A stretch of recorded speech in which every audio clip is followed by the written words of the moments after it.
Saviez-vous que Judy Garland, Jean Harlow et Lana Turner ont été discrètement emmenés dans des cliniques cachées, sous de faux noms, avec des arrangeurs de studio tirant les ficelles? Pas de gros titres, pas d'explications, juste le silence et un rêve effacé. Ce n'étaient pas des cas rares, ils étaient courants. Préparez-vous à rencontrer les femmes qui ont payé le prix ultime pour la célébrité dans le vieux Hollywood. Judy Garland. À l'âge de 19 ans, Judy Garland était déjà l'une des étoiles les plus brillantes de MGM et l'une des plus étroitement contrôlées. En 1941, l'ingénu du magicien d'Oz a secrètement épousé le musicien David Rose contre les ordres du studio. Peu de temps après, Judy est tombée enceinte. La réaction de son entourage fut rapide et impitoyable. Les dirigeants de MGM, la propre mère de Garland, et elle, et même son mari, Rose, étaient tous d'accord pour dire qu'un bébé détruirait l'image de fille d'à côté de Judy. Garland a supplié de garder son enfant. « J'ai dit que c'est le mien, je dois l'avoir », se souvient-elle plus tard. Mais elle n'avait aucun pouvoir pour résister aux trois forces dominant sa vie. Sous pression, Judy a été emmenée dans un petit bureau délabré en dehors de Los Angeles, où la grossesse a été discrètement interrompue. Le mariage n'a jamais été le même, a-t-elle admis par la suite, se décrivant comme désespérée et se sentant comme la propriété personnelle du studio. Ce ne serait pas la dernière fois que MGM interviendrait dans sa vie privée. En 1943, Garland a commencé une liaison clandestine avec l'acteur Tyrone Power.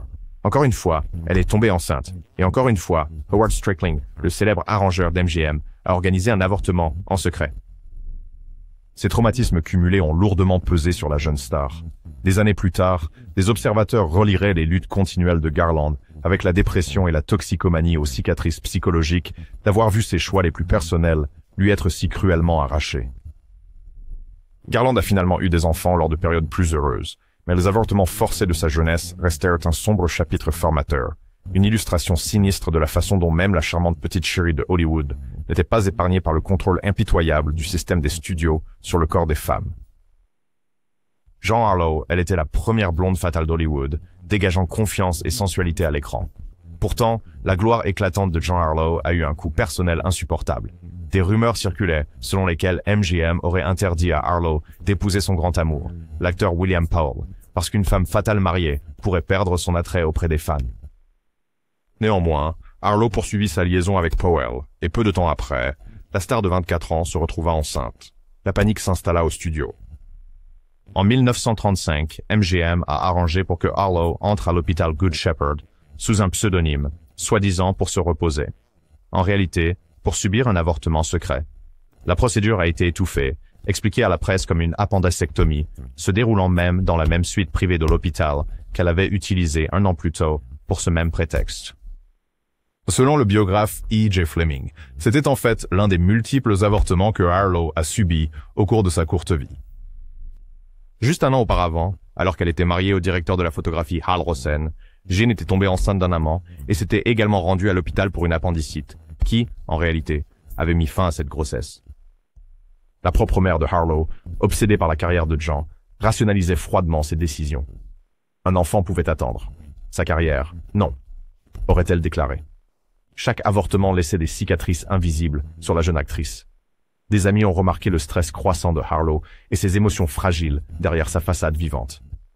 Tragiquement, Jean Harlow ne connaîtra jamais les enfants qu'elle avait sacrifiés pour sa célébrité. Elle est morte en 1937 à seulement 26 ans, officiellement d'une insuffisance rénale, une légende d'Hollywood dont l'éclat public masquait la tristesse et les abus qu'elle a souffert en privé, y compris le sacrifice ultime exigé par son studio et les circonstances.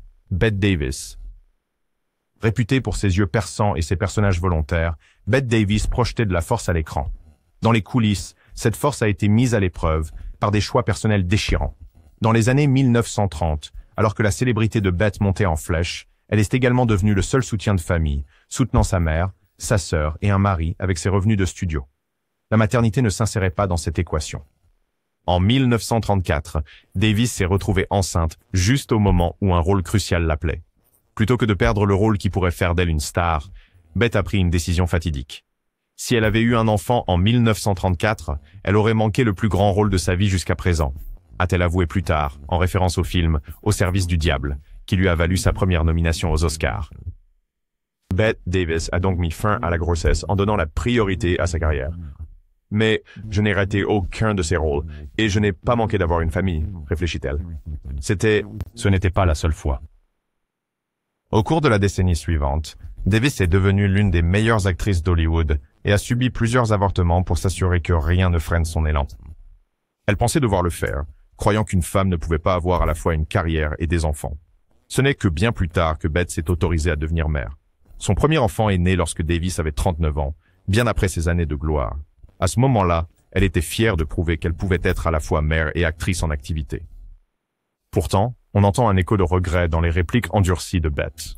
La détermination de Davis l'a soutenue, mais le chagrin de ses décisions difficiles et souvent déchirantes est resté une partie de son histoire non racontée, un témoignage des durs compromis que Hollywood exigeait même de ses femmes les plus fortes. Lana Turner. Pour le public, Lana Turner était la personnification du glamour des années 1940, une starlette voluptueuse connue sous le nom de The Sweater Girl. Mais sa vie personnelle racontait une histoire bien plus sombre. En 1941, Turner, âgée de 20 ans, s'enfuit pour se marier avec le chef d'orchestre Artie Shaw. À peine 3 mois après le mariage, Lana est tombée enceinte. La nouvelle n'était pas du tout bien accueillie chez MGM. Le studio et la propre mère de Lana se sont rapidement entendus sur un plan drastique pour protéger l'image de symbole sexuel naissant de Turner. Howard Strickling, le réparateur de la MGM, a envoyé la jeune actrice en tournée publicitaire fictive à Honolulu, censée promouvoir un film. En vérité, c'était censé être le lieu d'un avortement secret, une procédure illégale réalisée dans une chambre d'hôtel, à l'abri des regards indiscrets. Les détails étaient horrifiants. Lana Turner a été contrainte de subir l'avortement sans anesthésie, allongée sur un lit en douleur, tandis que sa mère lui couvrait la bouche pour étouffer tout cri. Le médecin payé par le studio a reçu $500 pour cette sombre tâche, une somme que MGM a froidement déduite du salaire de Turner par la suite. Incroyablement, en moins d'une semaine, Lana était de retour sur un plateau de tournage à Hollywood, filmant Ziegfeld Girl, comme si de rien n'était. Les répercussions émotionnelles furent immenses. Le mariage de Turner avec Shaw s'effondra et elle se jeta à nouveau dans le travail, portant son traumatisme en silence. Pourtant, le cycle se répéta. Quelques années plus tard, Lana entama une liaison passionnée avec l'acteur Tyrone Power. Elle tomba à nouveau enceinte hors mariage, et une fois de plus, Strickling organisa un avortement, réglant discrètement le problème avant que les chroniqueurs de potins ne soient informés. Ceux qui étaient proches de Turner remarquèrent un changement. Derrière son sourire éclatant se cachait une peine et une résilience durement acquises au travers de ses épreuves. Des décennies plus tard, Lana Turner a reconnu l'immense pression sous laquelle elle avait vécu, disant « Hollywood s'attendait à ce que je sois une fille glamour 24 heures sur 24. » Elle a appris à ses dépens ce que cela signifiait, endurant une douleur indescriptible au service d'une image, avec les cicatrices pour le prouver. Joan Crawford. Joan Crawford a bâti sa légende sur la discipline, l'ambition et une volonté implacable d'échapper à son passé de misère. Au début des années 1930, Crawford était une star de premier plan chez MGM, mais même elle n'était pas à l'abri de la mainmise de fer du studio sur les vies privées. En 1931, Joan était mariée à l'acteur Douglas Fairbanks Jr. Pourtant des rumeurs la liaient romantiquement à Clark Gable, son partenaire dans des films de danse. Cette année-là, Crawford a découvert qu'elle était enceinte et croyait que Gable était le père.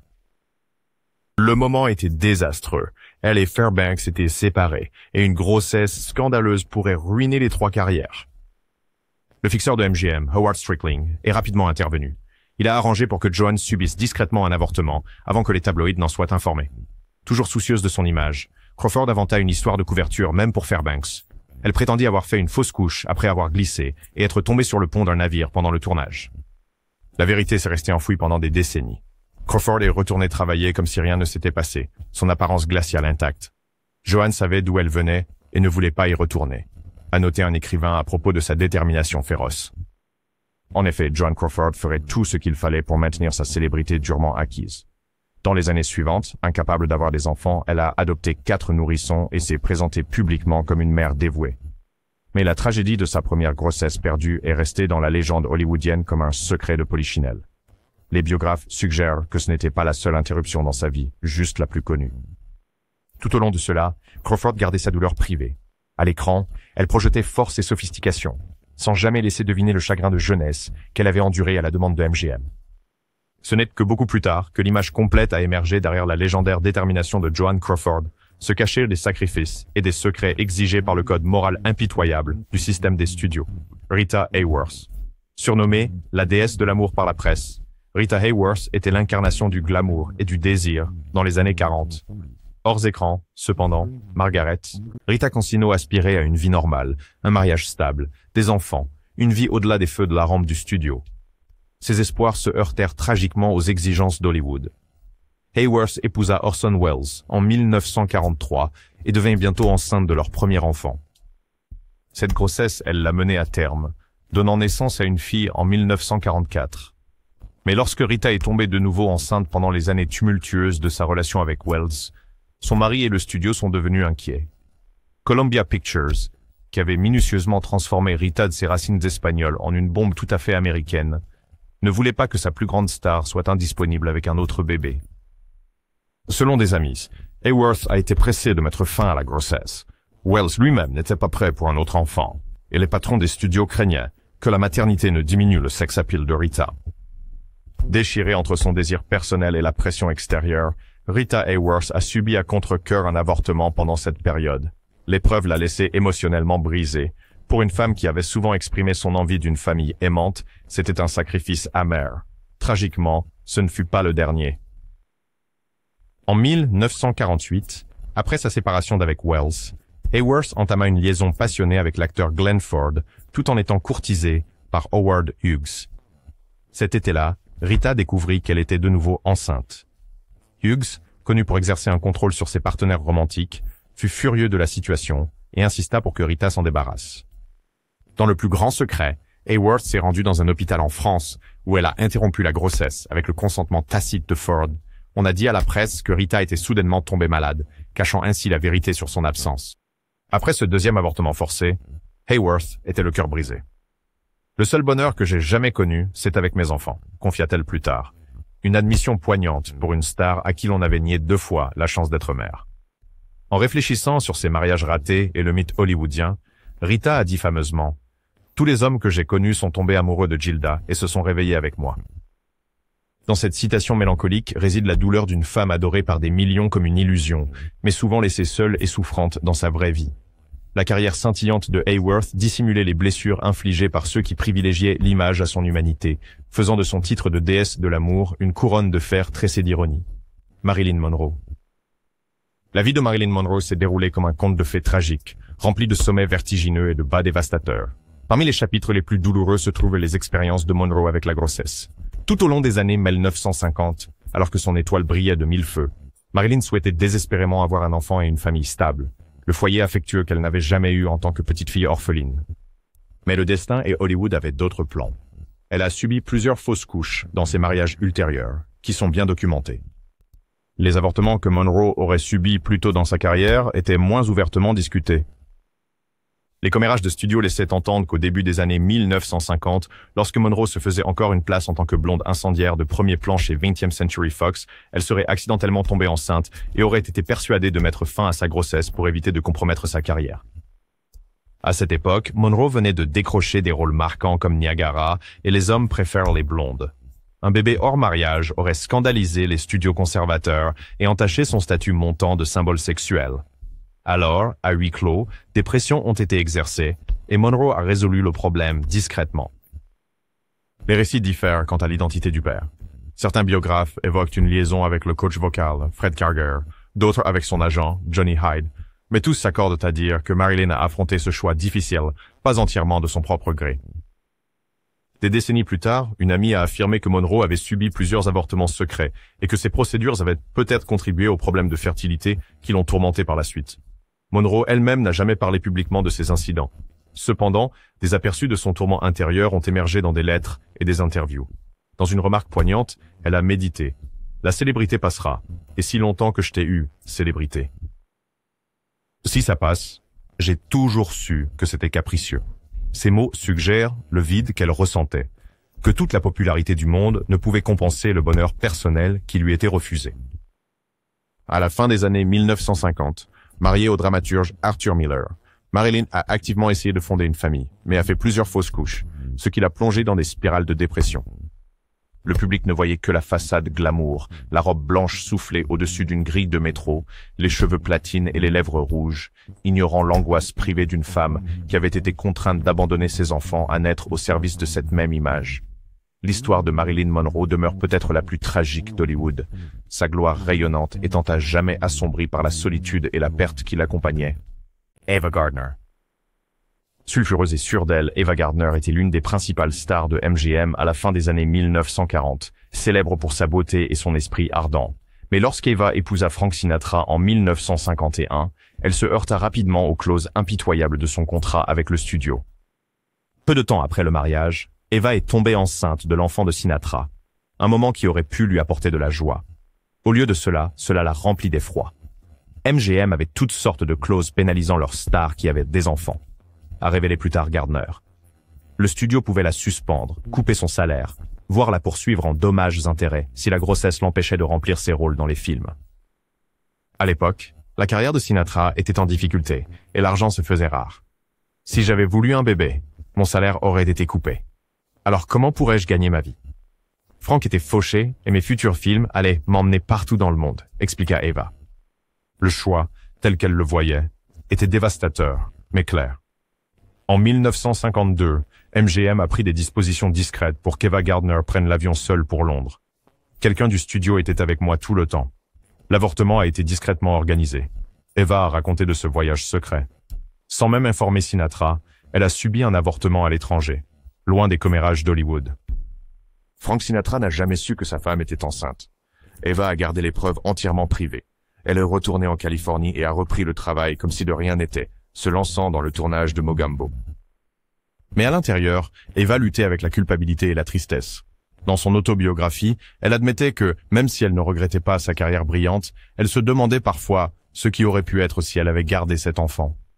Des amis remarquèrent une nouvelle dureté chez Ava après Londres, une compréhension que le studio contrôlait son destin. Elle faisait bonne figure, plaisantant plus tard sur ses 3 mariages tumultueux, et affirmant avec ironie « Je suis la plus vieille adolescente vivante du monde ». Pourtant, la vulnérabilité transparaissait. Ava n'a jamais eu d'enfant. Je suppose que j'avais peur, a-t-elle réfléchi, sachant à quel point elle avait failli et à quel point elle avait été brutalement forcée de choisir. Son histoire, autrefois secrète, perdure maintenant comme l'un des exemples les plus clairs du contrôle tyrannique de MGM. Même une femme aussi forte qu'Ava Gardner a été contrainte de se plier à sa volonté au détriment de ses espoirs les plus profonds. Dorothy Dandridge. Dorothy Dandridge a marqué l'histoire en 1954 en devenant la première femme noire nommée pour l'Oscar de la meilleure actrice pour son rôle dans Carmen Jones. Pourtant, son ascension a révélé les normes doubles impitoyables d'Hollywood. En 1955, elle a commencé une liaison secrète avec son réalisateur, Otto Preminger, qui était blanc et marié. Lorsque Dorothy a découvert qu'elle était enceinte, elle ne s'est confiée qu'à quelques personnes de confiance et a été accueillie non pas avec du soutien, mais avec de la panique. La 20th Century Fox, qui la tenait sous contrat, a insisté pour que la grossesse soit interrompue. Ils ont soutenu qu'une femme noire non mariée, portant l'enfant d'un homme blanc marié, détruirait son image soigneusement cultivée, d'ingénue séduisante mais innocente, et provoquerait un scandale ingérable dans l'Amérique ségrégée. Preminger refusa de quitter sa femme, n'offrant aucun refuge. Acculé par les dirigeants du studio qui présentèrent l'avortement comme une condition de son emploi continu, Dandridge accepta à contre-cœur. Elle disparut de la vue du public sous prétexte d'une pause santé, tandis que Fox organisait discrètement la procédure. Physiquement remise, mais émotionnellement brisée, elle déplora plus tard la perte de ce qu'elle appelait « ma seule vraie chance d'avoir une famille ». Épuisée et le cœur brisé, Dorothy s'éloigna du cinéma pendant 2 ans. Bien qu'elle soit revenue à l'écran à la fin des années 1950 avec un talent intact, son élan de carrière s'était arrêté. D'autres tragédies personnelles ont suivi et elle est morte en 1965 à seulement 42 ans. L'histoire de Dandridge révèle comment le racisme et le sexisme se croisaient dans le vieux Hollywood, forçant les femmes de couleur à sacrifier leurs espoirs les plus profonds pour le bien d'une industrie qui profitait de leur talent tout en niant leur humanité. Ingrid Bergman. À la fin des années 1940, Ingrid Bergman était le parangon de la pureté à Hollywood, adorée pour ses rôles dans des films comme Les Cloches de Sainte-Marie. En 1949, pendant le tournage de Stromboli en Italie, elle est tombée amoureuse du réalisateur Roberto Rossellini. Ils étaient tous les deux mariés, et lorsqu'Ingrid est tombée enceinte, elle a refusé de cacher son choix. Elle s'est séparée de son mari, s'est préparée publiquement à avoir l'enfant hors mariage, et au début de 1950, elle a donné naissance à leur fils, Roberto, à Rome, quelques jours avant que son divorce ne soit finalisé. La réaction en Amérique fut rapide et féroce. Elle fut dénoncée depuis les chaires, vilipendée dans les tabloïds et même condamnée au Sénat des États-Unis comme une influence immorale. Les studios hollywoodiens l'ont effectivement mise sur liste noire, et elle n'est pas apparue dans un film américain pendant près de 7 ans. Durant son exil européen auto-imposé, Bergman a travaillé avec Rossellini et élevé leurs enfants, restant ferme dans sa décision. En 1956, elle a fait un retour triomphal à Hollywood, remportant l'Oscar de la meilleure actrice pour Anastasia. Dans des interviews ultérieures, elle a insisté sur le fait que son seul péché était d'être tombée amoureuse. Son épreuve a forcé l'industrie à affronter ses codes moraux rigides et a ouvert la voie à une attitude plus clémente envers les choix personnels des femmes. En 1972, le Sénat des États-Unis a même présenté des excuses officielles pour sa part dans sa persécution, reconnaissant l'injustice de son exil. Le courage de Bergman de défier à la fois le studio et la société a à jamais changé le paysage pour les actrices qui osaient mettre leurs convictions personnelles avant la convenance professionnelle. Loretta Young. En 1935, Loretta Young, l'ingénue catholique dévote de MGM, est tombée enceinte de son costard, Clark Gable, qui était marié. L'avortement, la solution par défaut du studio, était impensable pour Young. Au lieu de cela, elle a élaboré une ruse audacieuse. Prétendant être épuisée, elle disparaît dans une villa privée, où elle donne naissance à une fille en novembre. Pour protéger sa réputation et son enfant, elle a placé le bébé dans un orphelinat catholique, puis a annoncé à la presse qu'elle adoptait 2 filles du même établissement. Après l'échec de l'adoption d'un enfant, elle a présenté sa fille biologique, Judy, comme son enfant adoptif. Le studio a soutenu la ruse en faisant circuler des histoires de graves maladies de Young. Les initiés d'Hollywood connaissaient la vérité, mais la presse grand public et le public restaient convaincus. Young a maintenu la tromperie pendant des années, modifiant l'apparence de Judy pour masquer la ressemblance avec Gable. Ce n'est que dans les années 1950, lorsque Judy confronta sa mère, que toute l'histoire émergea. Des décennies plus tard, Young révéla que sa liaison avec Gable n'avait pas été consensuelle, ajoutant une dimension plus sombre à son refus d'avorter. Tout au long de sa carrière, y compris une victoire aux Oscars en 1947, elle maintint son image vertueuse, même si elle portait le poids émotionnel du secret. La ruse intelligente de Loretta Young pour défier la pression des studios a sauvé la vie de son enfant, mais a exigé une vie entière de subterfuges, illustrant les efforts extrêmes que les femmes de cette époque devaient fournir pour préserver à la fois leur famille et leur carrière. Tallulah Bankhead. Tallulah Bankhead était la rebelle impénitente d'Hollywood dans les années 1920 et 30, célèbre pour son esprit, son style de vie bohème et son mépris flamboyant des conventions.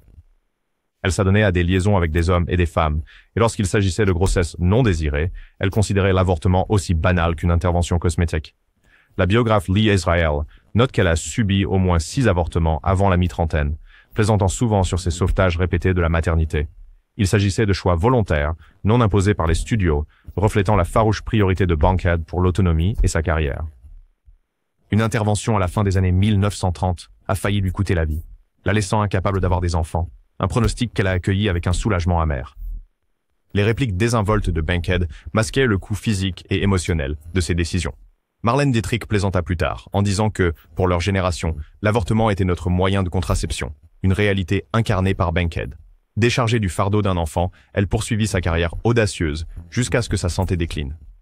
Dans des interviews ultérieures, elle se déclara provocatrice comme étant aussi pure que la neige fondue, soulignant son rejet des normes sociales. L'histoire de Tallulah Bankhead révèle une 3e voie dans le vieux Hollywood, où une femme prenait le contrôle de son corps et de son destin, même au prix de grands sacrifices personnels, réécrivant avec défi le récit de l'autonomie des femmes à une époque définie par le conformisme. Susan Hayward. Susan Hayward est apparue dans les années 1940 comme une actrice dramatique de poids, épousant l'acteur Jess Barker en 1944. En 1945, elle a ouvertement donné naissance à des fils jumeaux, un geste inhabituel pour une star de studio à son apogée. Elle a organisé sa grossesse pendant une pause dans ses projets, puis est rapidement retournée au travail tandis que les dirigeants minimisaient discrètement son rôle de mère.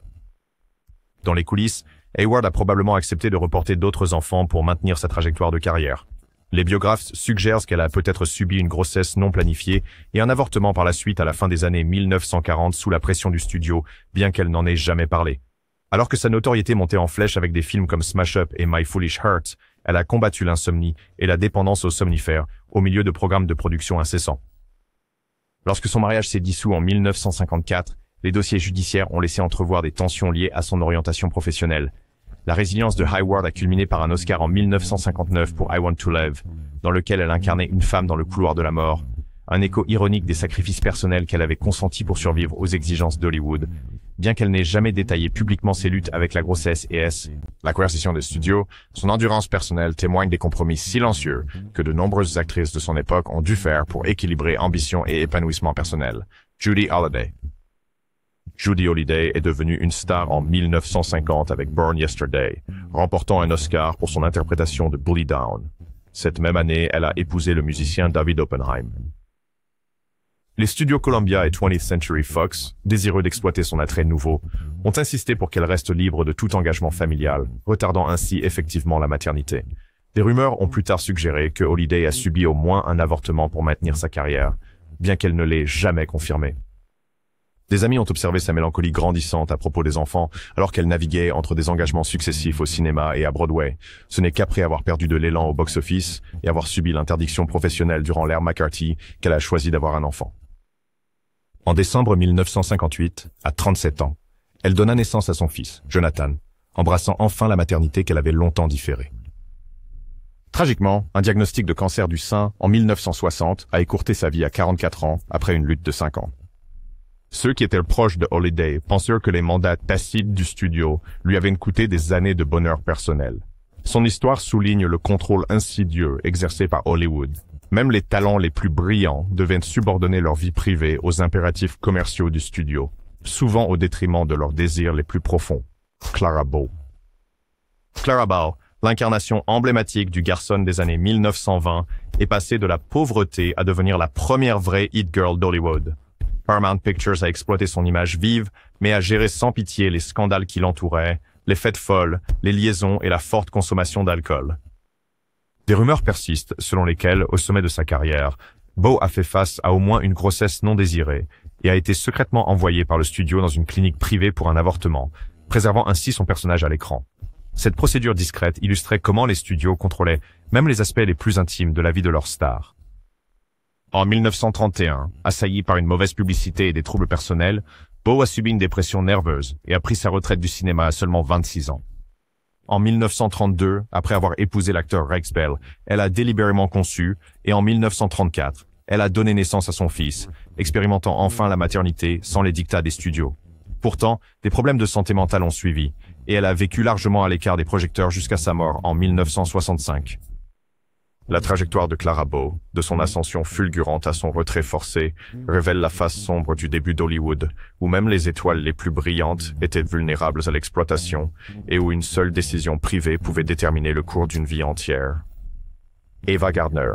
Ava Gardner a fait irruption sur le terrain de MGM en 1941, gagnant rapidement une réputation comme l'une des actrices principales les plus magnétiques d'Hollywood. Pourtant, derrière son regard brûlant se cachait une souffrance personnelle que peu de gens soupçonnaient.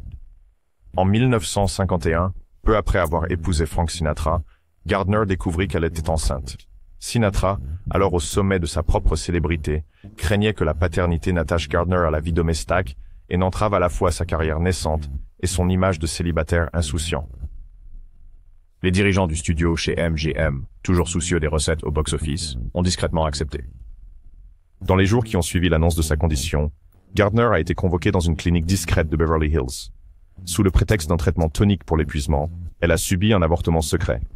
Les publicistes du studio ont plus tard attribué sa brève absence à une infection des sinus.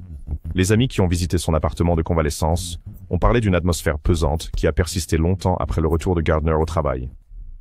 Les collègues ont remarqué que sa vivacité caractéristique était teintée de mélancolie et elle ne parla plus jamais de la vie à laquelle elle avait renoncé. Bien que MGM ait continué à lui confier des rôles glamour et sensuels, Gardner portait un chagrin inexprimé.